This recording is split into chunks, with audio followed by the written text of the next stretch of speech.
সারাদিনে আর কোনো আমল করতে পারি আর না পারি, নফল আমল হিসাবে এই আমলটা সজ্ঞানে বিশেষ কোনো বিপদ আপদ মুসিবত না হলে আমি আলহামদুলিল্লাহ এই আমলটা কখনো ছাড়ি না, প্রতিদিন করি আলহামদুলিল্লাহ। আজকেও শুরুতেও এই আমলটা আমি করে নিয়েছি। সূরা ইখলাস, সূরা ফালাক, সূরা নাস, কোরআনে কারীমের এই শেষের তিনটা সূরা এমন তিনটা সূরা যে আমাদের প্রিয় নবী সাল্লাল্লাহু আলাইহি সাল্লাম সারাদিনে সবচাইতে বেশি সংখ্যক বার যেই সূরাগুলোকে ওয়াজিফা হিসাবে আমল হিসাবে পড়ার নির্দেশ দিয়েছেন কোরআনে কারীমের, সেই সূরাগুলো হলো এই তিনটা সূরা। এই তিনটা সূরা দিনে এবং রাতে যত বেশি সংখ্যক বার পাঠ করতে হয়, অন্য কোনো সূরা এমনকি অন্য কোনো দোয়া এত বেশি সংখ্যক বার পাঠের নির্দেশ কোরআনে অথবা হাদিসে কোথাও দেওয়া হয় নাই।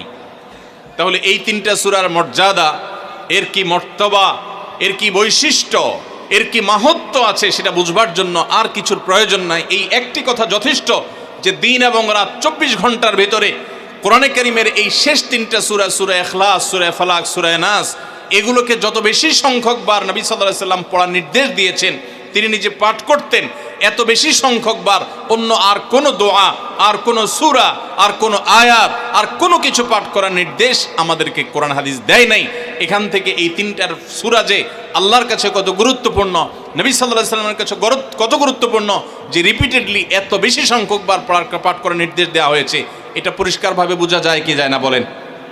সময়ত ভাইরা আমার, সূরা ইখলাস, সূরা ফালাক, সূরা নাস, এই তিন সূরা দিন এবং রাত সব মিলিয়ে আমাদের প্রিয় নবী সাল্লাল্লাহু আলাইহি ওয়াসাল্লাম তিন জায়গায় তিনি তিন সময় এই সূরাগুলো পাঠ করতেন। একটা হলো সকাল এবং সন্ধ্যায়, সকাল এবং সন্ধ্যায় নবী করিম সাল্লাল্লাহু আলাইহি সাল্লাম তিন কুল পড়তেন। এটাকে সংক্ষেপে বলা হয় তিন কুল। যেহেতু তিন সূরা শুরুতে কুল শব্দটা আছে, এই জন্য সংক্ষেপে বলা হয় তিন কুল। এই তিন কুল ইখলাস, ফালাক, নাস, এই শেষের তিনটা সূরা কোরআনের, এই তিনটা সূরাকে আমাদের প্রিয় নবী সাল্লাল্লাহু আলাইহি সাল্লাম সকাল সন্ধ্যায় পড়তেন।